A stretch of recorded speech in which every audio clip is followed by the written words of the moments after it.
Alright, welcome to the Chapter 2 Homework 2 review, second Chapter 2 assignment that we had. Scores were a little bit better this time. If I remember correctly, the average on this one was, I think, 10.57 out of 12, which is a smidge higher than the last one. So we got a little bit caught up on Chapter 2 this week after falling a little bit behind because of the snow day, and I think the scores reflected that at least a little bit. So the average is pretty good. We just want to go over a few of the problems that some of you had trouble with, either that I saw through the results or a couple were requested by a student, which is always appreciated.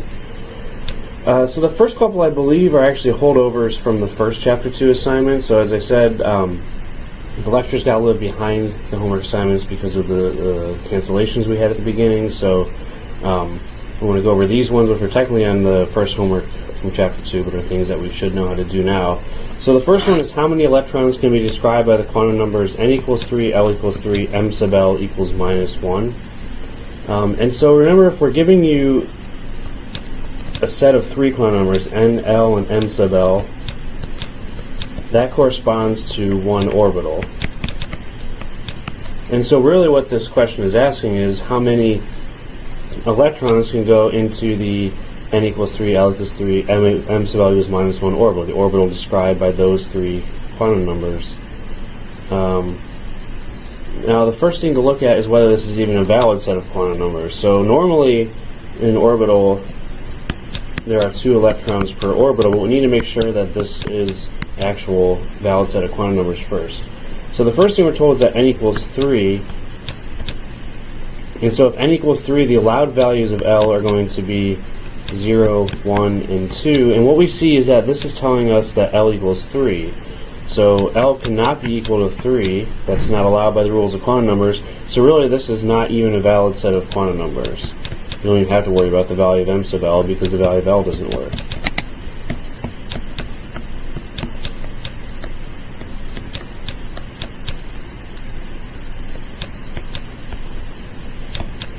Alright, so this is not a valid set of quantum numbers, which means you cannot have any electrons that have that set of quantum numbers. So the correct answer for this is 0. So whenever you're given a set of quantum numbers, you first want to make sure that they're even allowed, that's even possible to have electrons with those quantum numbers. And then if you establish that, there's some relationships we've learned about how many electrons can have those quantum numbers depending on whether you're given the value of n, which defines a subshell, value of L, which defines value of n, which defines a shell, value of L, which defines a subshell, or all three, which defines an orbital. So in this case, though, we don't need to worry about those relationships because this is not an allowed set. Okay, so L cannot be 3 if n is also 3. So that was a little bit of a trick question if you want to use that terminology to describe it. The next one is dealing with subshell energies, and I think this was also from the last assignment. In which atom is the 2p subshell lowest in energy? So for this guy here, I think some of you just tried to overthink it a little bit. There's really, in general,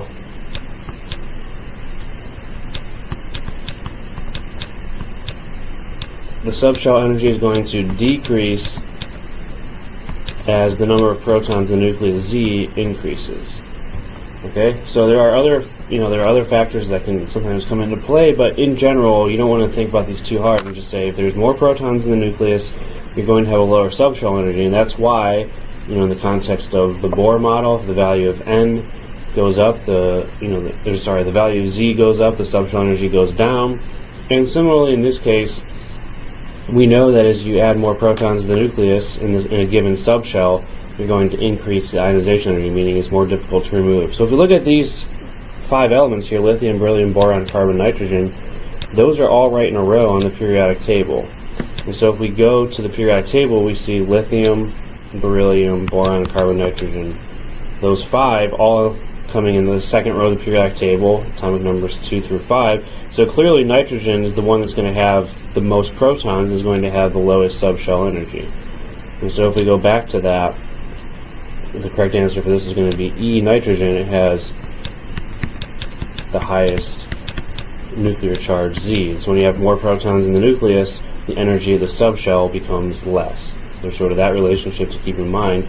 But we don't need to think about how many electrons are in the subshell or whether the subshell is empty, partially occupied, completely occupied, whatever the case is, those don't really matter. It's just the number of protons in the nucleus if all you're talking about is the energy of the subshell. Okay?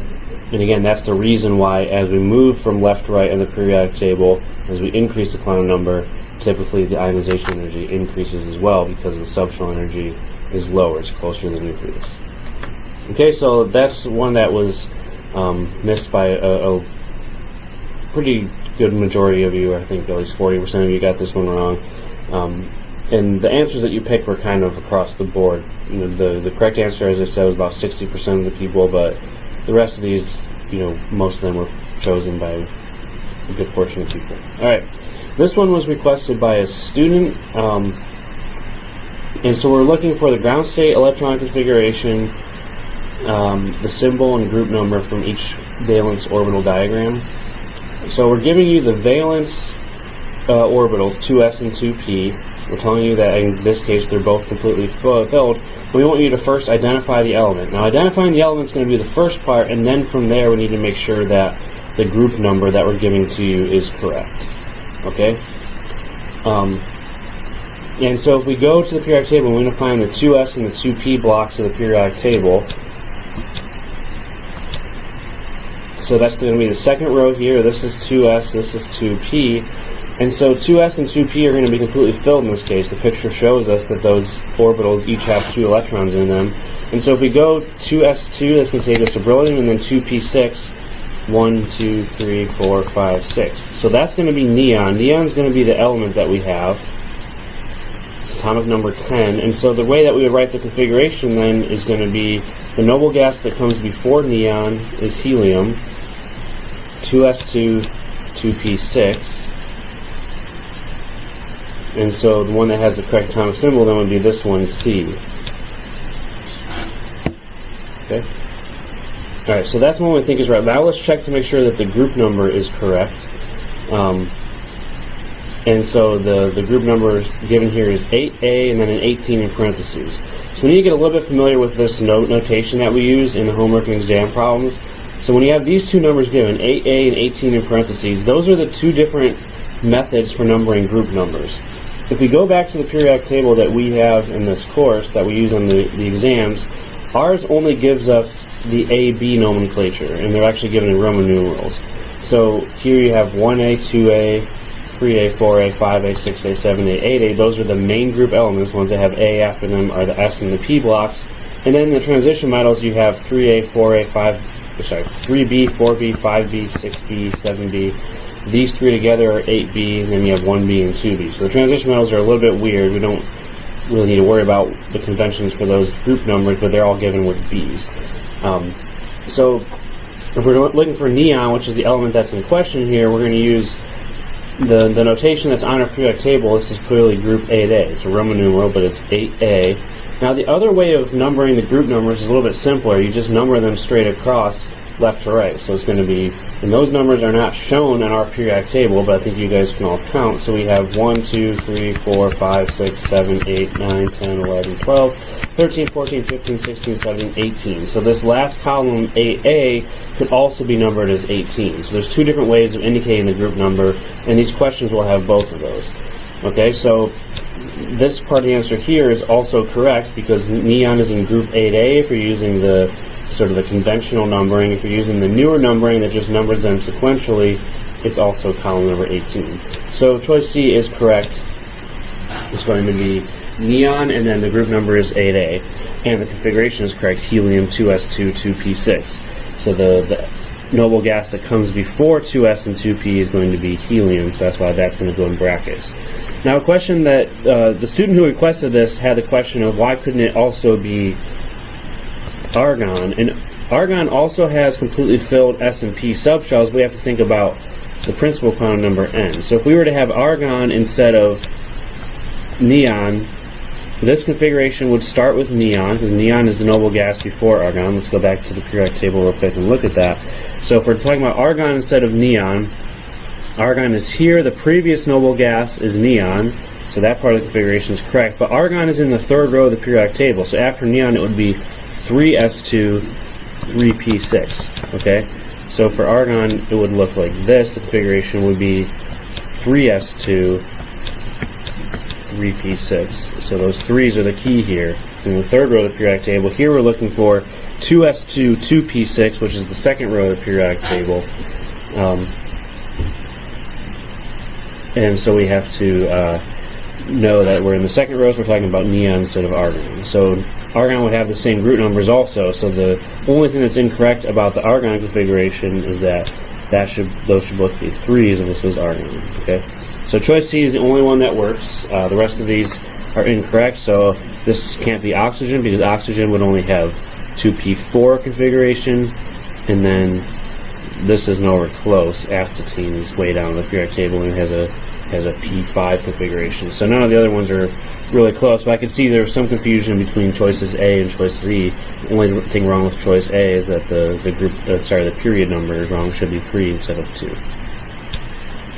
Alright, the next one was a very similar question, so we'll just go over it quickly.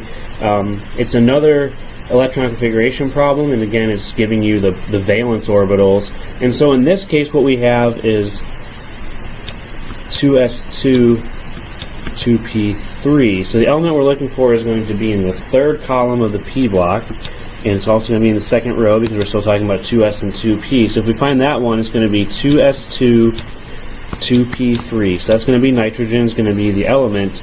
The noble gas that comes before that is helium, so that's going to be our core electrons that's going to be part of the configuration. So it's going to be helium, 2s2, 2p1, 2, 3, and the element should be nitrogen. So taking all that into account, the full configuration is going to have this core helium electrons, 2s2, 2p3, and that should be nitrogen. Alright, so this answer looks like it could be reasonable, but again we need to check the group numbers for nitrogen. And so for nitrogen, if we look at the group numbers on the periodic table, nitrogen is over here. The conventional numbering gives us group 5A, that's Roman numeral 5, and then we also look at the numbers straight across, 1, 2, 3, 4, 5, 6, 7, 8, 9, 10, 11, 12, 13, 14, 15. So 5A or group 15 should be the correct numbers for nitrogen.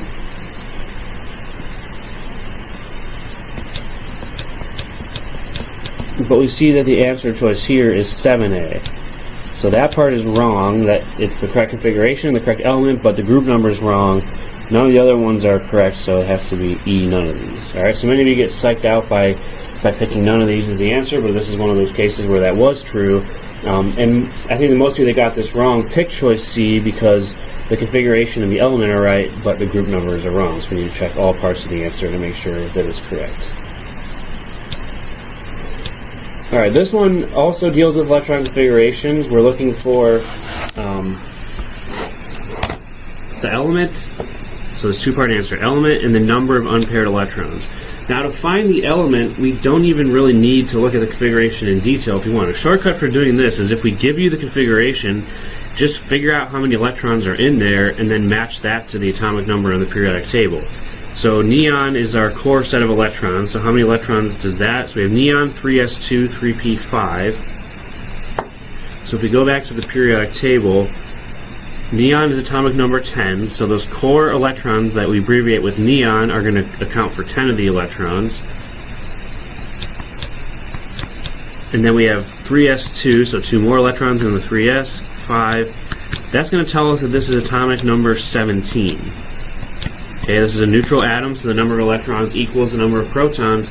And so if we find atomic number 17, that's going to give us the answer. We don't even need to really consider the subshells or the exact configuration for doing this. We can just find atomic number 17, we go to the periodic table, and that's going to be chlorine here, number 17. So the first part of our answer is going to be Cl, that's the symbol. And then we need to figure out the number of unpaired electrons. And so for this, we actually have to write out the valence orbitals. So 3s2, 3p5 are the valence electrons. So we have a 3s orbital, and remember in the 3p subshell, or in any p subshell, you have 3 individual orbitals, which can hold a total of 6 electrons maximum. So for 3s2, 3p5, we're going to have 2 paired electrons in 3s, and then for the 3p5, it's going to be 1, 2, 3, and then we start pairing up 4, 5. So this is the only unpaired electron. There's only one unpaired electron in chlorine, and so the second part of the answer is going to be 1. And so this is what you would answer into Blackboard. Cl is the symbol, 1 unpaired electron. So if we ask you for the number of unpaired electrons, you do need to write out this partial orbital diagram to figure out how many of the electrons remain unpaired once you follow Hund's rules, I guess, for maximizing unpaired electrons. Okay? So that's how we do that one. The rest of these deal with some of the properties of atoms, some of the periodic trends that we saw. And so here we're looking for the equation that represents the first electron affinity of calcium. So we have to remember that there's two parameters we're talking about that deal with adding and subtracting electrons. So ionization energy, or IE, refers to loss of an electron. And then electron affinity, or EA, refers to gaining an electron. Alright, so we have to keep those straight. I think most of you that missed this problem were just mixing up mixing up the ionization energy and electron affinity of calcium and picked the answer that corresponded to ionization energy. But here we're looking for electron affinity, and it's the first electron affinity of calcium. So that means we're starting, if it's the first one, we're starting with the neutral element calcium. Electron affinity is adding an electron.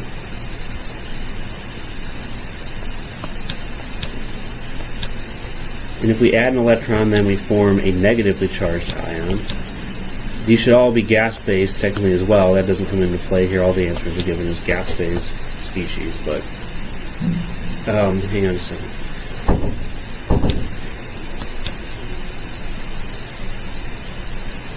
Alright, sorry about that. I had somebody come to my door, so I had to deal with that. Alright, we're back. So on this question, we're looking for electron affinity and the equation that refers to that. So if we're adding an electron, we're forming a negative ion, and so the only one that works is choice A. Choice B would correspond to the ionization energy. That's the one that's losing an electron. This one is not even a balanced equation. If you don't, the right side of the equation has -2 charge. This has nothing, so we're creating a charge with a thin air. So that one can't be right. This one is the opposite of electron affinity, and then this one is the opposite of the ionization energy. Okay, so it's for electron affinity, we're starting with the neutral element and we're adding an electron. So anytime you're dealing with electron affinity, make sure that's what you're talking about. All right, and then this one I think was also requested by a student, if I recall correctly. It's which of the following statements is true about the ionization energy of Mg+. So we're talking about ionization energy this time, and it's Mg+. So let's write out the equation that corresponds to that. So you're going to start with the gas phase, species Mg+, and ionization energy refers to losing an electron. So we add additional positive charge to the ion, and we lose one electron. So that's the equation we're talking about. And so choice A will be equal to the ionization energy of lithium. I suppose coincidentally that could be true, but there's no reason for us to believe that to be true. So that's going to be false. Lithium and magnesium are in two different rows of the periodic table, so we wouldn't expect them to have similar ionization energies, and this is magnesium plus anyway. So there's no reason to believe that one is true. B, it will be equal and opposite in sign to the electron affinity of magnesium. And so the next three choices deal with equal and opposite in sign to electron affinities of species. So if we write the electron affinity of magnesium, it's going to be, again, adding an electron.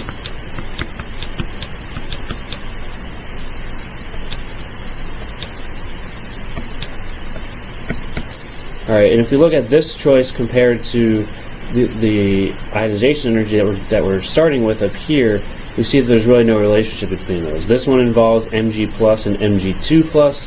This one down here involves neutral magnesium and magnesium minus. So there's no relationship between those two. And similarly with choice C, equal and opposite to the electron affinity of Mg plus.